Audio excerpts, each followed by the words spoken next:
What if there was a place that caused the mental health of a nation to take an all time plummet, a free fall? Suicide rates, depression, and anxiety, loneliness, and separation to increase year on end. What could this be? What if there was a place that created swaths of political and extreme lonely individuals that sat on their computers all day? Racial extremists. And what if you gave them content that filled them with hate, lies, and violence?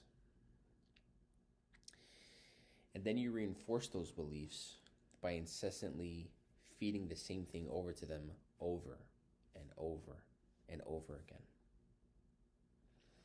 That's what's being done on your favorite funny video sharing platform, your favorite cute photo sharing website, app, TikTok, Instagram, X, Facebook.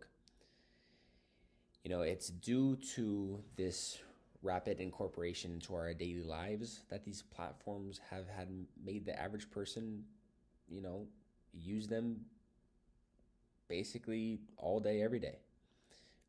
The government has been slow to make any sweeping regulation because the pace in which this technology has been incorporated into our daily lives has been far quicker than the speed of legislation. A simple way to deter the negative, harmful side effects of incessant social media usage would be to incorporate break times through the day and night, a proverbial open and close time, if not for everybody, at least for minors. Would it be too wild of a proposal to suggest social media companies to build timers into their apps so minors don't abuse it? This may save some teens' lives, literally. These are not just a few sources of research that point to social media. There are not just a few sources that point to social media being tremendously devastating to mental health. The side effects in young users, it's something that we all have in common. It's not just them, and it's not just adults, but it's all of us, me and you, that we know something is deeply wrong with the usage of social media in our country and in the world. And, we don't need University of Penn participants of a 2018 survey to tell us something as simple as, the one said, when you're not busy getting sucked into clickbait social media, you're actually spending more time on things that are more likely to make you feel better about your life. It's like, yeah, no kidding. We've all been there. Or what about the other participant who says, it's a little ironic that reducing your social media actually makes you feel less lonely? It's wild because we all know these things. And everyone with a cell phone knows this. What's worse is that despite knowing how heavy social media usage is and how not conducive it is to positive mental health, our most vulnerable, the kids, our youth, minors, teenagers, they're not so easily able to use willpower to avoid the temptation of likes and engagements. Oh, those sweet likes and engagements. While risking the possibility of public humiliation, they put themselves out in order to be judged by their peers. And oftentimes, like the average human, we want to be judged in a good light. There was a health researcher that explained anxiety as the perception of the negative valuation from others. So, whether it's one reason or another, depression, loneliness, cyberbullying, the deep feelings of inadequacy, some social media users lost their lives. They lost their lives dealing with the negative side effects of social media. It's really about how it made them feel. The Social Dilemma, a Netflix documentary, highlights so much different aspects of the fight between social media and its users. In it, it shows a graph from the Center of Disease Control, otherwise known as the CDC, and the graph shows a statistic on hospital admissions, specifically non-fatal hospital admissions for self-harm patients, females.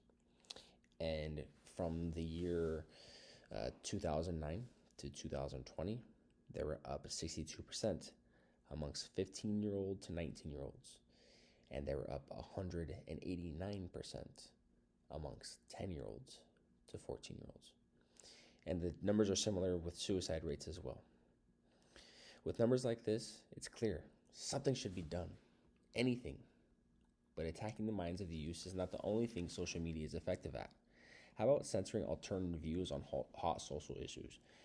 Or being unable to successfully repress harmful political misinformation? Social media platforms either purposefully, accidentally, but at the least indirectly, created political extremists by feeding them content that was true, false, funny, enraging, but ultimately captivating enough to never listen to anything their political opponent has to say. An article by NetLaw explains it this way. The social media algorithm is designed to offer everyone an information that best meets their interests and views, according to data provided by the user themselves, due to the fact that people see only what corresponds to their own opinion and the absence of dialogue with counterstatements. This does not allow users to see alternative sources of information. Thus, people increasingly reinforce their views without considering the arguments of the opposing side. Therefore, when people encounter distorted and fake news conforming their already established opinion, they accept them as truth. This is called so-called confirmation bias. It's when you don't question something at all, as long as it supports your side.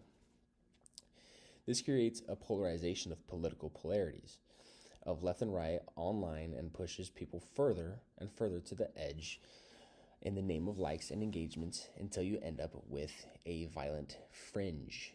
An article from NYU explains how social media platforms are so incapable of halting this misinformation, but why it is also so difficult to stop.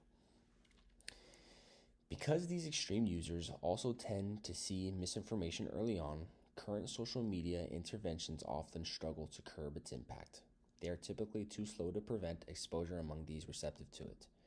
All in all, there's a pretty straightforward solution, and it is just to turn it off. Put down the phone. I believe this is easier said than done, and particularly in the case of minors. The minors lack as much willpower as adults and executive decision-making skills. Social media companies should implement their own restrictions on behalf of its users directly into the app, and people should not have a choice for it. Thank you.